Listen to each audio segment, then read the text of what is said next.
like I said, we are picking up with the second part of 5.3, which is solving. We are picking up with solving today, and today we're going to look at a special type of solving. We're going to look at solving using a square root. So yesterday we looked at solving by factoring.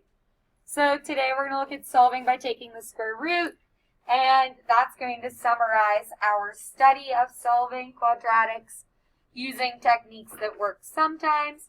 We'll take our quiz on that on Monday, and then we're going to look at something called the quadratic formula. So what I want to do is start today with some vocabulary. If you hear me say a squared number, a squared numbers means a number multiplied by itself. A squared number means the same number multiplied by itself. So 4 times 4 is 4 squared, which is 16. A square root is almost the opposite of squaring a number. It's going to involve a radical. So a square root involves a radical.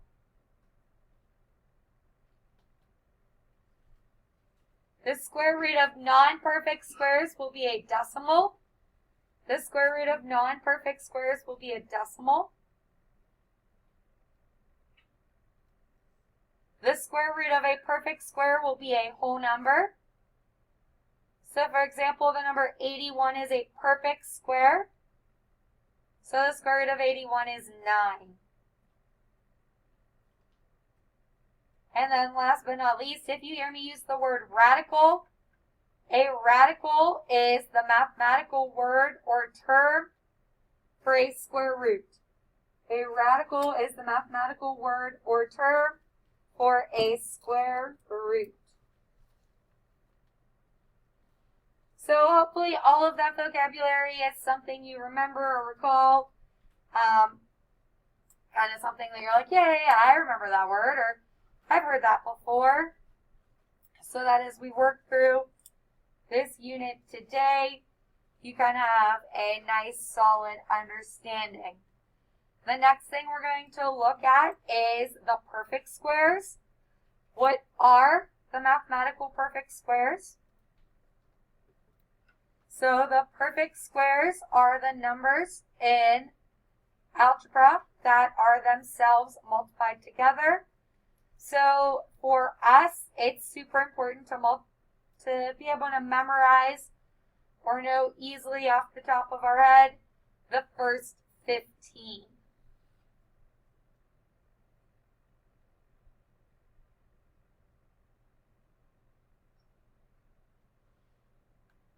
So my anticipation is that you would know the first 15.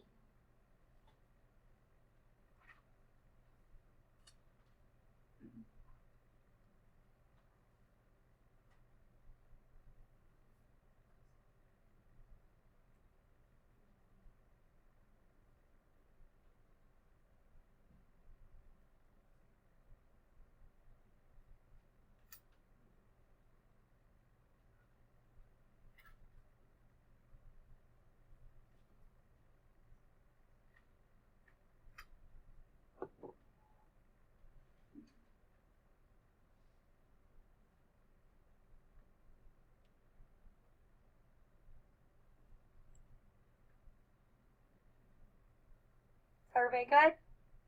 Yeah.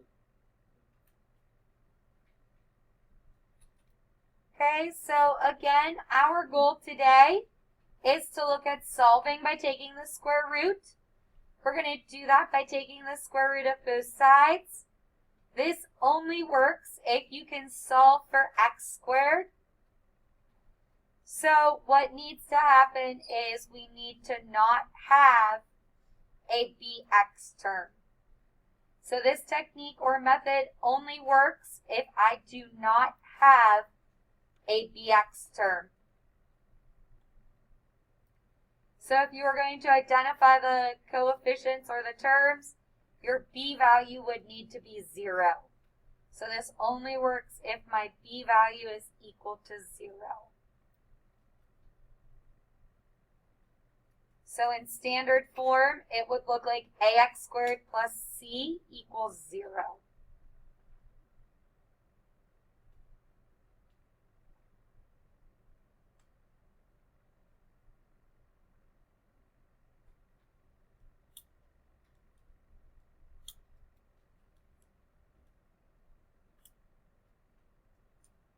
If this is true, then there are 3 types of solution sets we can have. So if this bx term is 0, then we can have one of these 3 cases. You're going to have a case where the k value is less than 0. Therefore, there are no real solutions. You could have a case where the k value is 1, and that would give you 0 solutions. And you could have a case where k is positive. If k is positive, then you will have 2 solutions, and they will occur at plus or minus the square root of k.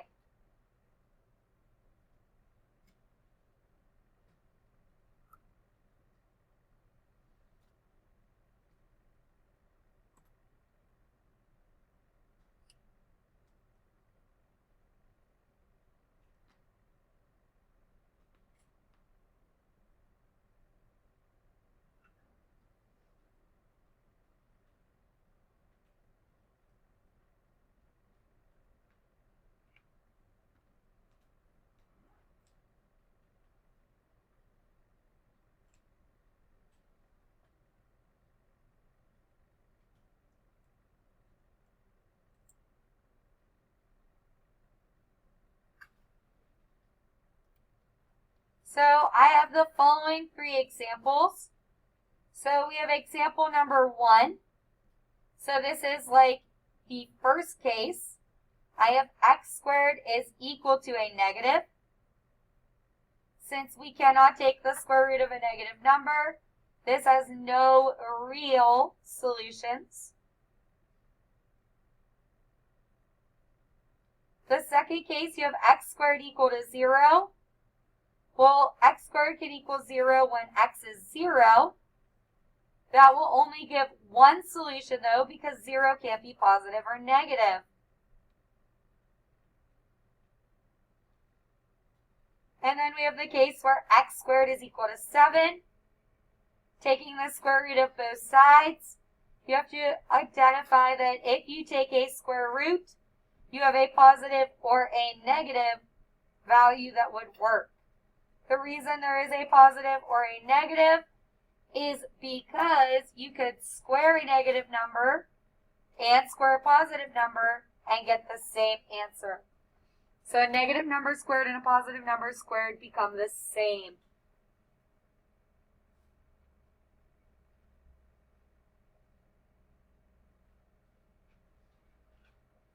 Kind of makes sense?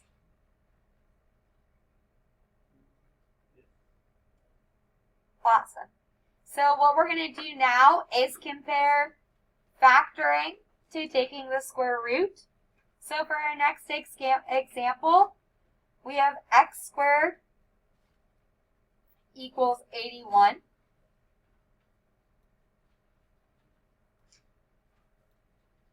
So if we were to look at that example the old way,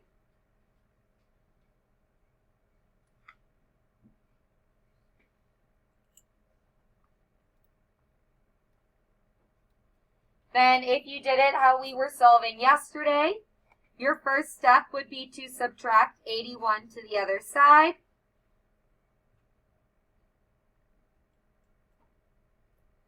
You would say, okay, I need 2 numbers that multiply to negative 81 and sum to 0, which is negative 9 and 9. Since the value on x squared is 1, you can choose to do factor by grouping or know that this is also a special case. This is a difference of squares. So a difference of squares factors as x minus 9, x plus 9,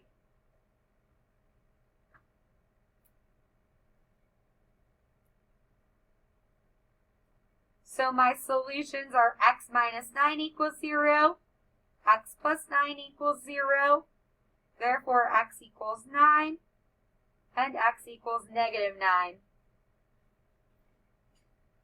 So this was like the old way. This is what we would have done if we solved this problem yesterday.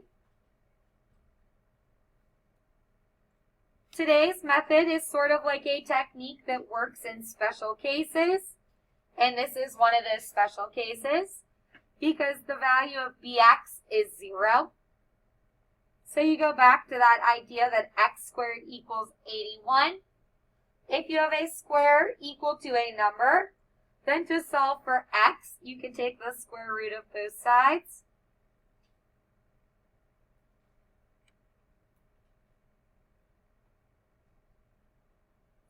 The square root of something squared becomes x. 81's a perfect square, so the square root of 81 becomes 9. And this is where that plus or minus is so important. You know that the answer needs to be 9 and negative 9 because you did it the old way in factoring.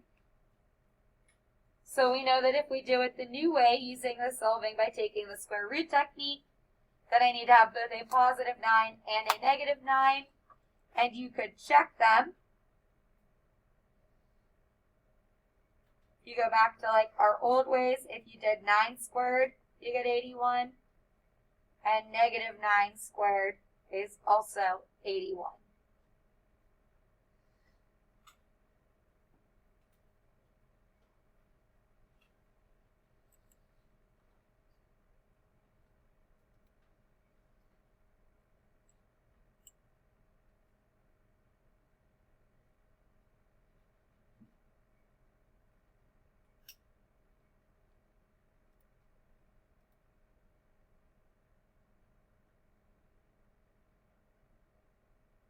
Okay. So in this case, we have 2x squared equals 32. To use our new method, you have to isolate the x squared. So to isolate x squared, you're going to divide both sides by 2.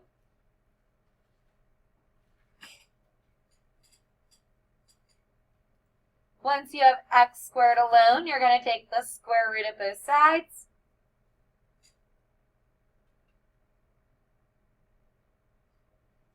(16) is a perfect square.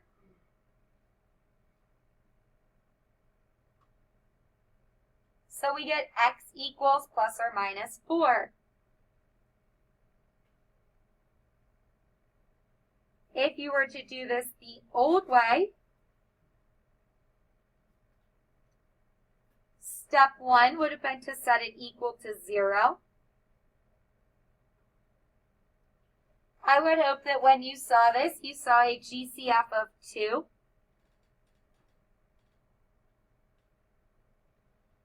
Then you would notice that it is a difference of squares.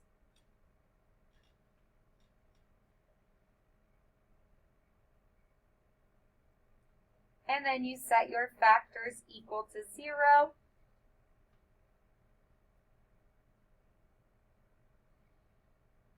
And solve for your x's. Now you might be wondering why I didn't include the 2 here, set equal to 0. Can the number 2 ever equal 0? No. So if you don't have a variable, it can't be a solution. Do you see how the old way versus the new way? How new is much easier for this simple technique? Can you recognize how easy the new way is for these types of problems? So it's kind of like a cheat method or like a shortcut if you can recognize a problem. Now let's say it comes to next Monday and you're taking your quiz and you totally forget about it.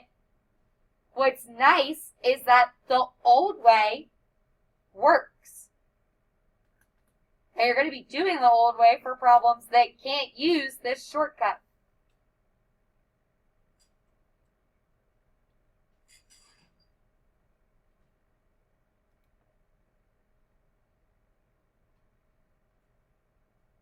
Okay? So we're going to take a pause break because I feel like some of you are getting a little sleepy.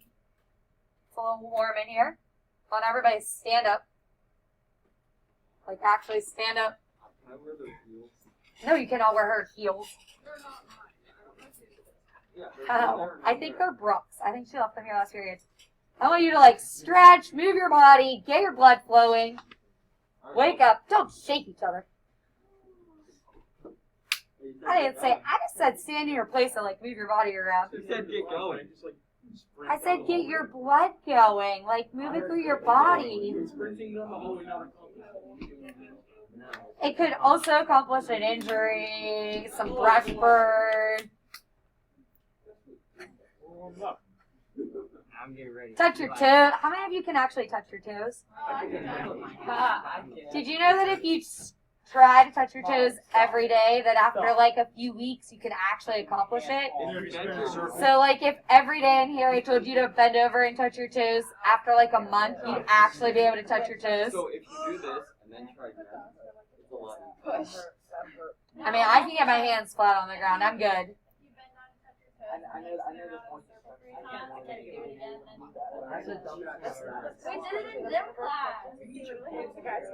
Who can't touch? Wait, so who can't? Yeah, I can get my palms on the ground. I can with a little help. You're not strong. Like you even start like Here's my closet. I can do it.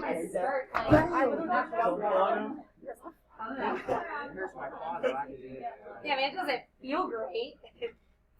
All right, now you're all awake. Good. All right, let's look at some more examples. I felt like some of you were getting a little dozy on me. All right, so solve by taking the square root. So we have 6x squared minus 486 equal to 0. So we can see that this is missing the bx term. If it's missing the bx term, then what you're going to do is solve for x squared. So you'd have 6x squared equals 486 because we're going to add it to the other side. Then we're going to divide both sides by 6. So 486 divided by 6 is 81. And then we already should know that the square root of 81 is plus or minus 9.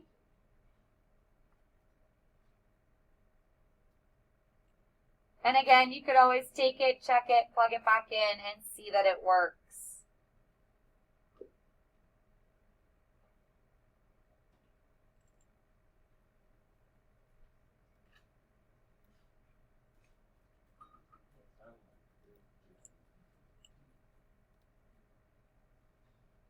Okay.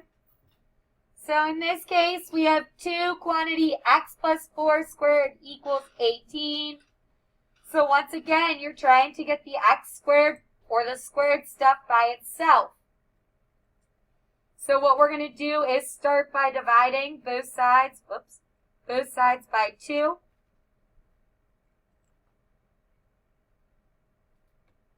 That leaves you with x plus 4 squared equals 9. To get rid of something squared, we take the square root.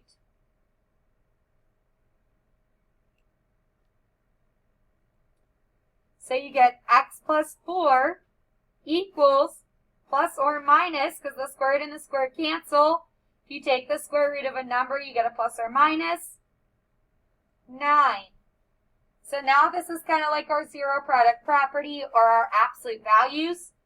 We're going to split this so that we have x plus 4 equals 9 and x plus 4 equals negative 9. And we're going to solve for x, which means we have to subtract 4 from both sides. And we get x equals 5 and x equals negative 13. And if you're checking them or you want to make sure what you did is right, you would just say, okay, 2 negative 13 plus 4 squared. You would simplify the left side, so you just take a calculator. Negative 13 plus 4 is negative 9. Negative 9 times negative 9 is positive 81, or positive 81. Negative 13 plus 9 squared, and then times it by 2. Good? Oops. How come nobody yelled at me? What's the square root of 9? No, it's 3.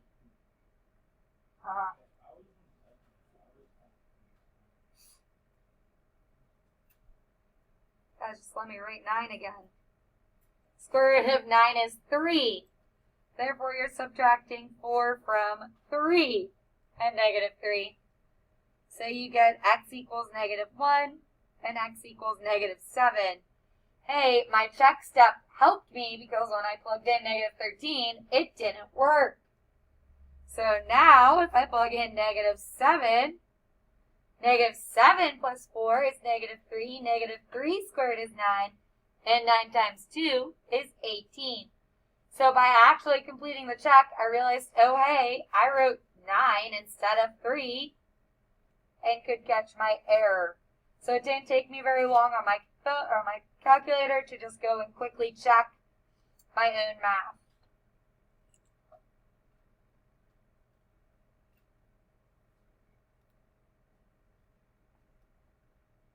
Okay, and then our last example, we have 3x squared minus 9.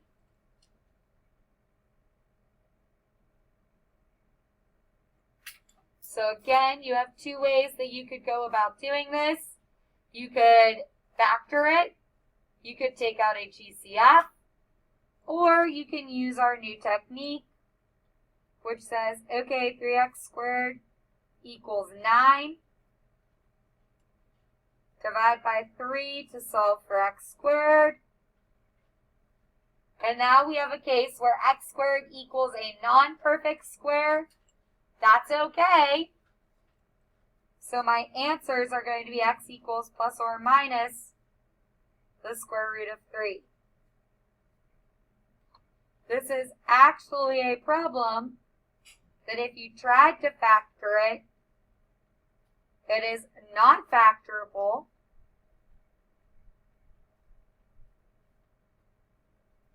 Because you'd have two numbers that multiply to negative 27 and add to 0, and there are no numbers that multiply to negative 27 and add to 0. So if you tried to factor this, you would have written down prime and potentially missed out on your two solutions.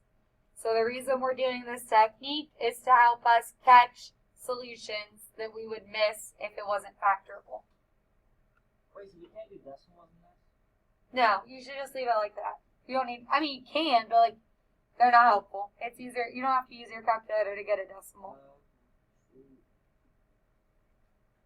Okay, do you have one more example? That's what I thought.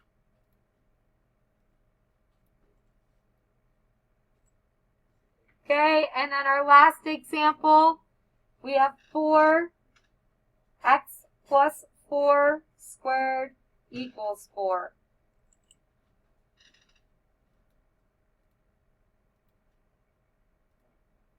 Okay, so what we're going to do is start by dividing both sides by 4.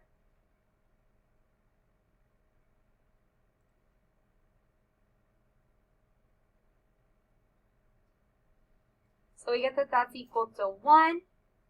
And then you're going to take your square root of both sides to get rid of the squared.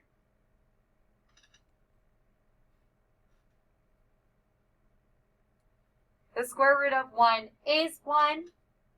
And this is the case again where you have to split it.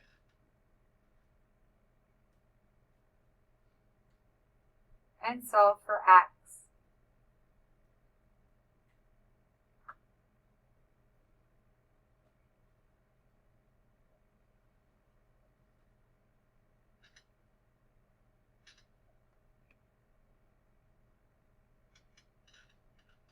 So for homework, you're doing that worksheet called Solving by Taking the Square Root.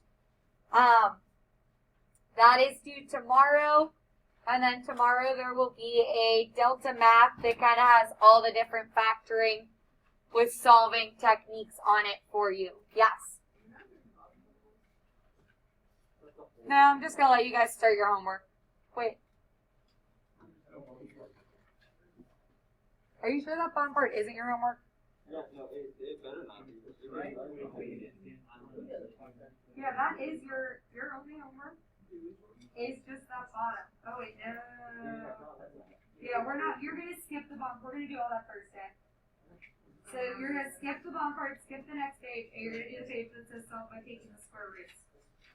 Yes. Sorry. Yes. So you're skipping the bottom 6 examples, that front of the next page, and then you're going to this page. So what's due tomorrow is this page right here. So it's like 1 to 16. Ready? And then the homework from yesterday. So there's going to be like a random kind of like blank page and a half until Thursday. At 10 a.m. Yep. Wait, is it this one or is it that one? Skip the page with all the boxes. Yep, you're doing that page right now. Go.